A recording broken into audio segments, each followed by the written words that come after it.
Hello, hello, hello. It is that time of the week. It is far too late. I'm awake and thinking about things, so you guessed it. This is Piercing Pop Culture, and it is time for another installment of After the Late Show. That time where I sit up and talk about those filmy things that are preying on my brain, because chances are they might be on yours as well. So this week, I'm thinking about gateway films. One of my goals here on Piercing Pop Culture, and I've made no secret of it, has been my desire to talk about the weird, the cult, the wacky, the kooky in every way, shape, or form. But I was raised as a tiny little film student on the classics. I was watching my way through the AFI Top 100 list right when that came out. I was a kid with a Blockbuster card and a Hollywood video card. So I would go through the stacks and pick the movies that I'd heard about and watch my way through it. And son of a gun, I am a completionist, so that will happen. The classics have always held a space near and dear to my heart. I was one of those jerky kids in film school who honestly didn't dive as deep as I should have into experimental and cult films for far too long because I was too busy championing the classics. And the classics, and really the film community as a whole, can be so daunting and even scary to get into because of one thing: gatekeeping. That it runs rampant in social media. Everybody sees something different as a classic. Are you interpreting things right? Are you watching things right? There is always somebody out there who's going to tell you no. And with that in mind, the frustrating amount of gatekeeping that happens in film discourse, I want to spin this discussion in particular off to hopefully have a little recurring series talking about the classics. Mainly for one thing, to steer away from gatekeeping. I want to talk about the movies from, in my perspective, the perspective that I take here at Piercing Cinema. As I said in my last After the Late Show entry, finding joy in film, finding enjoyment in film. Watching something you haven't seen before is the goal. Experimenting. You might not like it. You might love it. That doesn't matter. But what matters is that you gave it a shot.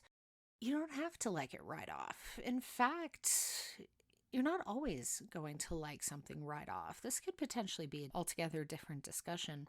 But one of my most formative experiences that I've thought about in terms of film was watching Rebel Without a Cause.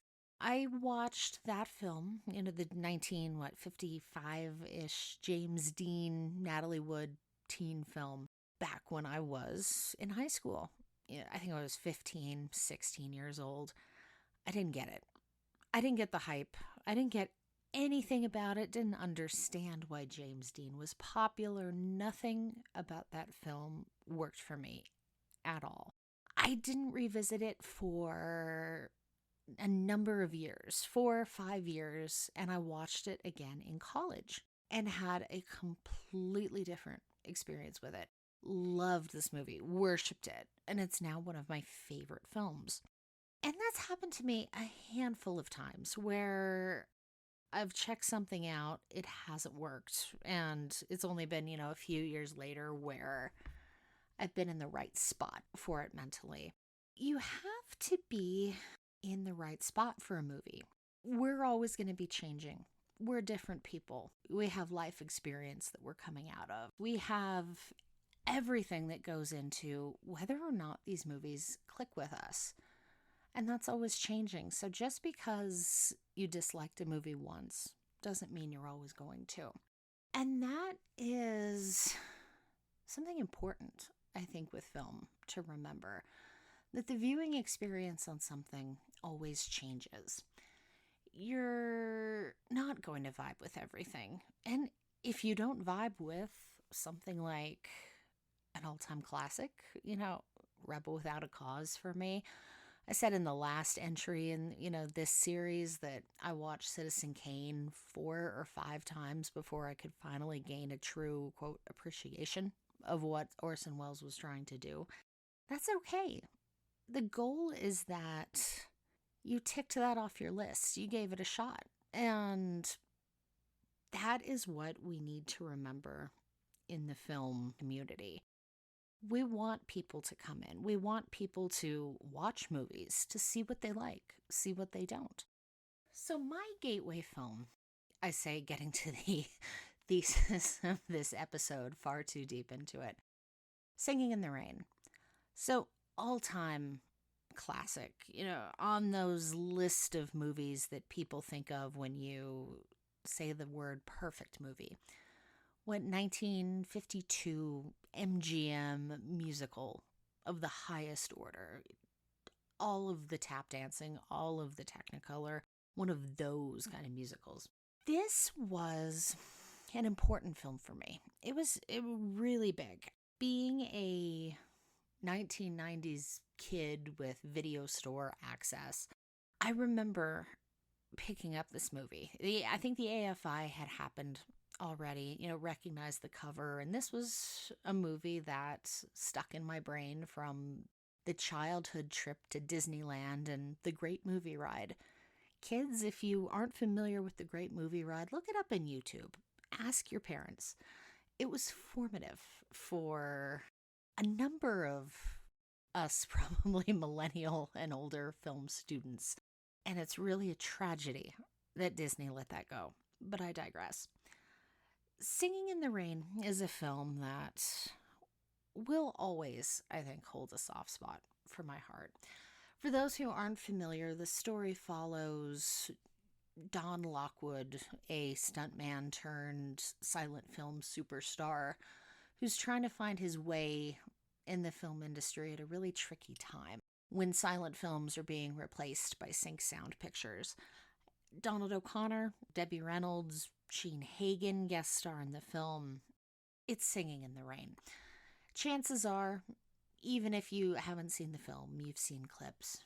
And I came to this film from a place of fascination, from a place of fandom, really. We watched this movie far, far, far too many times than I should probably admit. Us in the Pierce household, my sister and I, we would get together with two other girls in the neighborhood who were also deep, deep, deep into classic film. And we had birthday parties for Donald O'Connor every single year. This is how, for a couple of years, this is how nerdy we were. And this is where we met Singing in the Rain. We would get together, have sleepovers, order pizza, do all the junk food, and just marathon Donald O'Connor movies. And this is where I fell in love with Singing in the Rain. Falling in love with Donald O'Connor and his work and everything about it. Make him laugh. Iconic, of course. And then because impressionable kids, we did Singing in the Rain music numbers, and we recreated all of it. There's probably embarrassing videos somewhere buried in, shelves in our house. We were fans, first and foremost. This was a film that made me want to learn more about everything about it. Threw myself into Donald O'Connor's filmography from top to bottom. Debbie Reynolds soon followed. And Singing in the Rain is a film that has a lot of lore attached to it. It's become almost a mythic figure, among the classic Hollywood musicals. All the stories from Gene Kelly having the flu, to the milk, to Debbie Reynolds and Donald O'Connor being hospitalized. So many of these stories have been proven to be untrue now. But this level of just folklore, I suppose, hung over this movie. And a lot of that was, subject of the books and the early IMDb trivia pages and everything that was there for a kid like me to dive into at this early impressionable year. And it was something that made me want to learn more.